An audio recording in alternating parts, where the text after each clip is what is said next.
Good day everyone! Hello guys! Kamusta kayo? Sana nasa maayos kayong kalagayan sa mga oras na to. And for today's video, i-share ko sa inyong itong si 9 Carat Aglonema. Ayan, so napansin ko kasi nung finiflex ko sa inyo isa-isa yung aking mga bagong collection. May mga kuto pala siya at hindi ko napansin kanina nung pagbili ko. Ayan. And yung stem niya and roots, yung roots niya parang hindi healthy. Medyo madaming na root rot at tinanggal ko na tong infected na dahon kasi as you can see, ang dami niyang kuto. Ayan. So, hindi ko na masisave yung dahon na yan kasi infected na talaga siya and nag-yellowish na. Tapos, buti na lang yung mga ibang dahon, hindi pa masyadong na-infect ng mga kuto. Ayan. So, saan nga ba galing yung mga kuto sa ating mga aglonema? Bale, infected na ng kuto yung soil mix na ginamit natin. Kaya, ayan. Kaya, kumapit na siya sa ating mga plants. And, ayan, ina-sprayan ko ng fungicide. Ayan. So, tingnan nyo naman, yung roots niya hindi talaga healthy, malaki na siya pero kukunti pa lang yung roots niya. Ayan no. So parang na-fungus na talaga siya, tingnan nyo, hindi healthy yung may brown dun sa stem. At sina-check ko isa-isa yung mga dahon.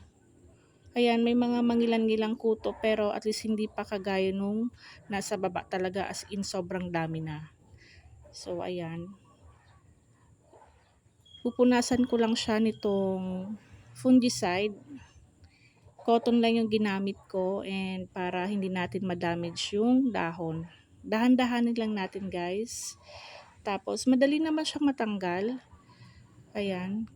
Kahit nga yung yung nails ko lang i-glide. Mabilis naman siyang matanggal kasi parang hindi pa siya masyadong nakakapit at konti pa lang. Ayan o, tingnan nyo. Madali ko lang siyang matanggal ng aking nails. So, ayan, siya lang naman yung may kuto na aglonema na nabili ko.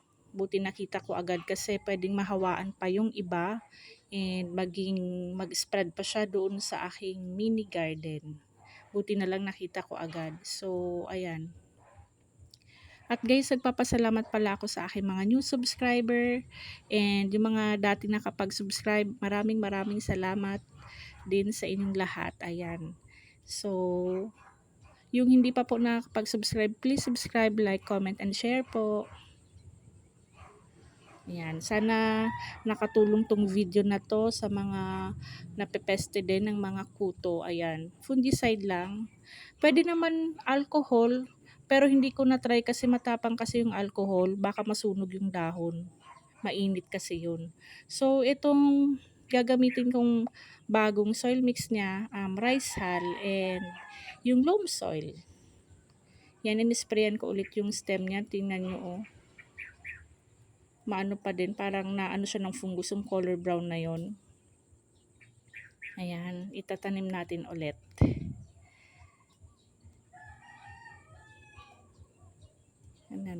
And guys, ito pala yung update after 45 days. Ayan, ayan na si 9 Carat Aglonema. And meron na din siyang tumubong bagong dahon. Ayan, may isa na. So, yan na, yan guys, nag-drop yung dahon niya.